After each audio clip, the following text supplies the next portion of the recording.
ખેતરમાં માંડવીની મોસમ પડે અને હારે દિવાળીના તહેવારની તૈયારીઓ શરૂ થાય.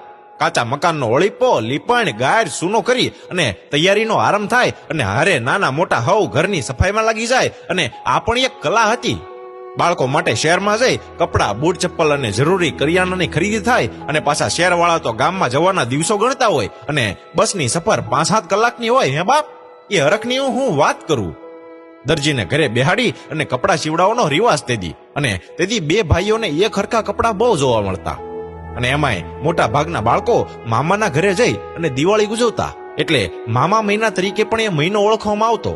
અને જરૂર મુજબ માટીના દીવા તોરણ શિરોડીની ખરીદી થાય અને આવા દ્રશ્યો તો આજે અદ્રશ્ય જ બનતા જાય છે.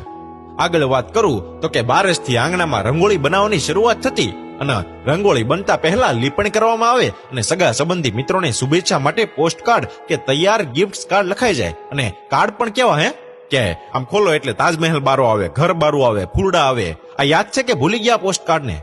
અને ધનતેરસના દિવસે પૂજાપાઠ અને ખરીદી પણ થાય. કાળી ચૌદશ વિશે બાળકોમાં અને થોડા ઘણા મોટાઓમાં પણ ભય રહેતો ભૂત પ્રેતનો. દી હાથમાં એટલે આમ 4 ચોકમાં વડા અને પાણીથી કુંડાળું દોરવામાં આવે અને ભૂલથી પણ એમાં પગ ન પડી જાય ને એ માટે ખાસ ધ્યાન રાખવામાં આવે. અને તેથી દિવાળીનો ઉત્સવ બાળકો અને મોટેરામાં પણ અનેરો રહેતો. મીઠાઈ વગેરે તૈયાર લાવવાના બદલે ઘરે જ બનાવવામાં આવે.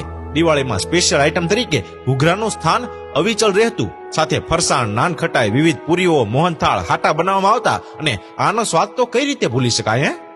બાળકો માટે તો દિવાળી એટલે ફટાકડા જ, જેવા કે ચાંદલિયા, રોલ, લવિંગિયા, લાલ ટેટા, બુલેટ બોમ્બ, હુતળી બોમ્બ, કોઠી, ફૂલઝર, નાક, ટીકડી, દેરાણી જેઠાણી, ટ્રેન અને રોકેટ તો પાછા મુખ્ય હતા. રોકેટનો એક પ્રકાર ઉંદરડી એ પ્રખ્યાત હતો તેથી. અને કાળી ટીકડીમાંથી નાગ નીકળે અને ખૂબ ધુમાડો, છતાં બાળકોમાં પ્રિય. નાગની ટીકડી અને ફટાકડા વગર દિવાળીની કલ્પના પણ ન થતી તેથી. સુરતથી વતનમાં આવેલાનો ફટાકડામાં બહુ દબદબો રહેતો. રાત્રિના 12 પછી ફટાકડાનું જોર ઘટે ને એટલે રંગોળી બનાવવાની શરૂઆત થાય. ચીરોડી કલર અને પાકા કલર એમ 2 પ્રકારની બનતી. અને આમ જો, આ મેં બનાવી હો રંગોળી, આ હતી મારી બનાવેલી રંગોળી. એમાં સારી રંગોળી બનાવનારની બોલબાલા રહેતી. એ લોકોનું તો વિના મૂલ્યે અગાઉથી જ બુકિંગ થઈ જતું. દરેક લોકો ઘરે અને દુકાને રંગોળી બનાવે.